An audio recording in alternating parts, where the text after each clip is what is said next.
There is a line between life and death, and somewhere across that line, a sinister tale unfolds. Meet Walletta the Wicked, a terrible night hag of unparalleled depravity with dark secrets to share. Driven by an insatiable thirst for power, the old crone has embarked upon a harrowing journey into the 9 hells. In those accursed depths, where the cries of the tortured dance with the screams of the damned, the malevolent witch seeks the forbidden ingredients required to craft her unholy masterpiece. Meanwhile, as the moonless night shrouds the land in a stormy darkness, an unsuspecting group of travelers ventures through the desolate wilderness. Lost and weary, they stumble upon a decrepit hovel concealed within the gnarled woods. Little do they know, their fates are soon entwined with the malevolent designs of Walletta the Wicked. Innocence meets blasphemous ritual, right now on Riches and Liches. Welcome, lore sages and storytellers. I'm Rich, and this is Riches and Liches, dedicated to dungeons, dragons, and especially today, tales of lore. I love to write and share a good story, something I do not do nearly enough. But today, I'm excited to provide only half that equation, as today's story of the Stitched Devil will be delivered from the lips of Grylee Tomekeeper himself, thanks to some ritual dark magic of my own.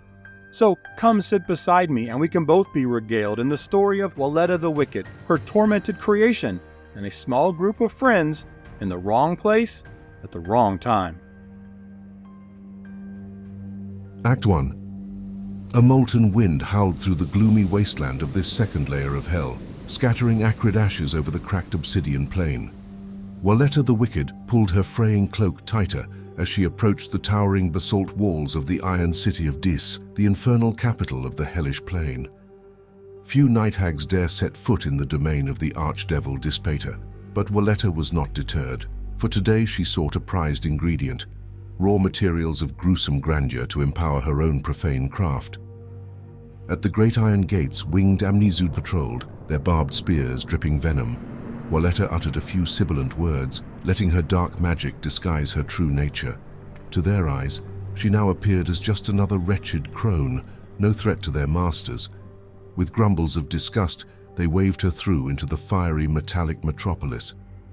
The narrow streets and alleys of Dis reeked of sulfur and despair. Moans of the damned echoed from every surface, the glowing iron walls imbued with lingering agony. Walletta's own dark heart soared at the symphony of suffering surrounding her senses. She savored each wail and scream, letting them nourish her cruel soul. At the edge of the city stood a towering dark iron spire, slick with blood and filth, the famed prison and torture pits of Mentiri. Walletta slipped unseen past the fiendish overseers, preoccupied with flaying the layer's newest and most unfortunate arrivals. Deep within the maze of cells and iron maidens, she found the master interrogator's chamber. There awaited her appointed contact, a cockrakon torture devil of extraordinary skill named Zerigrath. "Ah, the witch arrives. I have prepared your usual sampler with an added treat," the beetle-like fiend rasped, as each of his 6 thin insectoid arms pointed toward a gruesome selection of fiendish body parts piled upon an iron slab. Walletta took note: arms, legs, wings, and a terrible face of what looked to be a pit fiend, all bearing the sigil brands of their former owners. Walletta cackled in glee, inspecting the offerings. Fresh indeed. She could already taste the pain each fragment had endured. Her next creation would be a true terror. She withdrew a writhing sack as Zerigrath eagerly anticipated its payment. The hag released 6 wailing soul larvae onto the table as Zerigrath's eyes lit with cruel delight at the bonus payment. "The pits always require more raw materials," he hissed, snatching up the corrupted soul shards in 3 of his clawed fists. "My new pet shall herald a dawn of exquisite suffering," Walletta crooned, envisioning the abomination to come. She shrunk down her bundle of parts and prepared to depart before the vicious cockrakon changed his mind about letting her leave intact. This had been a most fortuitous exchange. Act 2. Walletta dumped the severed limbs and other parts onto the dirt floor of her filthy hovel, deep in the rotting heart of the ghostwood. She swept aside the mundane ingredients cluttering her work table: spoiled entrails, ancient bones, jars of grave dust and worms. With these exquisite parts and her refined dark skill, she was confident this would be her most terrible creation yet. She thumbed through her most prized of artifacts, the forbidden tome of flesh, reviewing its insidious and profane incantations. The ritual dark powers required for such a craft were deep and complex magics, only known to a few select night hags, who guarded their secret from all others jealously. Walletta had painstakingly mastered these shadowy arts over countless decades of cryptic study. Now few could rival her skill in crafting the living horrors from the flesh of the dead. She took up her ritual athame, a profane dagger-like scalpel said to have been gifted by the night hag Countess Malagard herself. Murmuring the words that awakened its terrible powers, she began slicing into the limbs and torso pieces, following the anatomical templates laid out in the book. The rituals demanded utmost precision in the cuts and seams that would graft the disparate parts into a functional and unholy whole. Days passed as the hag worked with a tireless obsession, threading arteries to veins, grafting skin over seams, reconnecting intricate networks of ligament, muscle and nerve, all done with the twisted and selfish form of care and dedication. With delicate strokes that belied her otherwise trembling and wretched hands, the enchanted scalpel empowered the night hag with a deft skill, etching runes of binding along the seams, imbued with powerful oppressive magic that would force the mismatched pieces to fuse as one horrible entity. She fused spine to hip bone, then excitedly set the ocular nerves into the stolen pit fiend face that would adorn her pet monstrosity's skull. For optimal sensory awareness, she always selected eyes procured from intelligent immortal donors. As dawn broke on the third day, her unholy work neared completion. The physical form was ready. Now came the most dangerous part, awakening the spirit that would inhabit this gruesome shell. If her concentration lapsed for even a moment, the dark essence she summoned could break free and possess her instead, using her body as a vessel back into the mortal world. Steeling herself, Walletta opened a vessel containing the captured soul of a paladin who had fallen from grace. She had tormented him for months, eroding his sanity and will, preparing the spirit for its new role. The purified and now damned soul writhed in her hands, resisting its fate, but she ignored its silent screams, rending it into fragments and trapping the shards within each limb and organ. Then she uttered the final incantation. Hellish energy erupted from her hands and into the lifeless heap of flesh. It spasmed and contorted, and its veins began pulsing with dark ichor. The creature's fiendish eyes shot open, full of confusion, agony, and most certainly pain. An unearthly howl erupted from its jaws. The ritual was complete. A patchwork monstrosity had been born. Cackling with demented glee, Walletta freed the creature from the table. At first, it could barely control its mismatched limbs as it shambled awkwardly. But rage and bloodlust soon took over, drowning out any remnants of its former self. The eyes of this gruesome amalgamation seared with hate as it took in its surroundings. Then its eyes came to rest upon the hag. Perhaps accepting its fate, or perhaps bound by the ritual magic. Regardless, the creature's head soon lowered as it shuffled over to the crone's side knowingly. The creature's pain no less diminished, but its screams of rage lowered to but a whimper, as Walletta caressed its horrific skull with calming whispers of affection, the veiled and perverse lies of its new night hag mistress. Act 3. Rain pelted down as the four weary travelers approached the isolated shack deep in the ghostwood. This group of four, both friends and adventurers, had been walking for 2 days since their last rest and had begun to despair of finding shelter before another cold, stormy night fell. But now a light glowed invitingly through the dirty window of a ramshackle hut just off in the distance. Valna, the leader of the group and a skilled fighter, Milo the cleric, Faradrin the elven ranger, and Celia a practicing sorceress, set upon the refuge, arriving at the run-down cottage just as the storm began to intensify. Valna banged loudly on the warped wooden door. When no answer came, she hesitantly pushed it open. "Hello? We mean no harm. We are but honest travelers seeking respite from the coming storm." As they filed inside, the suffocating stench of decay immediately assaulted their senses as an unsettling and heavy air descended upon them. Strange reptiles, dead vermin, and other scraps of unknown but gruesome beings littered the hard dirt floor. In the corner, a large humanoid silhouette figure lay huddled beneath a soiled blanket as Valna cautiously approached. "Pardon our intrusion, good sir or madam. We wish only to pass the night here and will leave a few coins." Her words trailed off as the blanket slid away, revealing not a human form but a gigantic patchwork horror. "Gods above," Milo exclaimed. "What foul magic created this abomination?" Feridun instantly drew his bow, but just as swiftly the thing vanished before their eyes, not from magic, but some unnatural agility. The creature's departure was followed by a spine-chilling cackle emanating from the rafters above as a stooped crone crept out of the shadows, her eyes burning like hot coals. "Lost little lambs have entered the wolf's den," the hag croaked. "Let's see how you fare in the shadows of despair." With a snap of her claw, the creature reappeared upon the ceiling, glaring down with its mismatched eyes.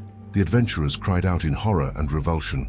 The abomination's body was a jagged collage of incongruous limbs messily sewn together, with no regard for symmetry. Oily black fluid seeped from the thick bruised stitches crisscrossing its mottled flesh. As this thing crawled spider-like across the ceiling with an unholy alacrity betrayed only by its clumsy form, the fiend unleashed an anguished cry that shook the companions to their core. Its wail of torment was blood-curdling. "Such young faces ripe for the twisting. Time to meet your end, little lambs," the hag cackled, pointing a bony finger at Valna. "Bring me their limbs, my pet." The stitched devil pounced, moving with horrifying speed. Razor-sharp claws slashed toward Valna's throat, but her shield barely deflected the blow. She dove and rolled as the beast struck again and again, gouging furrows in the packed dirt floor. The abomination was shockingly fast and agile for such a hulking monstrosity. Meanwhile, Milo struggled to turn the undead with a holy symbol of Torm to no effect. The creature seemed beyond the reach of his divine power. Celia hurled firebolts at the hag, but each fizzled out halfway, deflected by some unseen power or ward. "My magic does not touch her," the sorceress cried in warning to the others. Feridun peppered the creature with arrows, but it did not even slow beneath the impacts. Suddenly Valna staggered and collapsed to one knee. Blood streamed from her side as a vicious claw swipe tore into her soft mortal flesh. As the fiend lunged in for the kill, an aura of agony erupted outward from its malformed body, engulfing the adventurers. All four companions dropped to the ground, overwhelmed by excruciating torment, the likes of which they had never endured. It felt as if their flesh was being flayed from their bones. Through the blinding pain, they heard the hag cackle with glee. "Yes, my pet, feast on their suffering." Milo dragged himself across the dirt toward Valna's writhing form. Calling on his last reserves, he summoned divine light into his palms, a desperate attempt to drive back the nightmarish beast. The stitched devil recoiled from the radiance, shrinking back onto the ceiling with an enraged snarl, its pain aura retreated with it. "Quickly, barricade the table," Feridun rasped. Blood leaked from his ears and nose after nearly succumbing to the creature's supernatural torment. Together, he and Celia pushed the table upon its side, then stacked chairs atop it. Valna leaned against the planks, trying to stem the bleeding from her ragged wound. Only Milo's healing prayer had saved her from the fiend's necrotic claws. Seeing its prey grouped behind the ramshackle barricade, the stitched devil dropped from the ceiling, landing with a heavy thud to close in on its victims. Up close, the friends could see in the hellish creature's mismatched eyes an unthinking rage barely contained. This was no mere mindless automaton, but a sentient creature existing of pure pain and malice. When it opened its maw to howl, Milo seemed to catch a glimpse of a tortured soul within, begging for release. The fiend charged the barrier in a frenzy, smashing aside furniture with ease. Celia flung 3 rays of pure flame directly into its chest, but it only roared louder, the flames charring its already rotting flesh. Milo prepared to make his last stand, holy symbol raised in defiance. Suddenly Feridun spotted an opening, a hope, as the creature reared back for another blow. A single normal stitch stood out starkly against the otherwise perfect infernal thread binding the patchwork horror's sinews. Instantly he drew aim and let an arrow fly. It sliced through the lone mundane stitch, an imperfection of the night hag's craft. With a squeal of pain, the creature's left leg and arm fell limply to its side, detached at the shoulder and hip. Thick black ichor fountained from the wounds. Off balance but in full stride, the fiend toppled sideways, smashing through the hovel's weak wooden wall in a shower of splinters. The overmatched companions, sensing their reprieve, wasted no time. "Out quickly!" Valna yelled. They darted through the creature-shaped hole and into the stormy night, fleeing blindly into the woods. To the surprise of the fleeing adventurers, the old witch did not pursue. Her sinister laughter echoed behind them as she cruelly cackled to her pet. "Pick up your limbs, idiot! Let them run! It seems I have more sewing to do." After hours of weary fleeing, the companions finally collapsed, taking what shelter they could beneath the bough of a mighty oak. Each said a prayer of thanks to their patron gods for their narrow escape, knowing they were lucky to survive such an encounter. Valna and her friends swore to be more vigilant scouting any future campsites.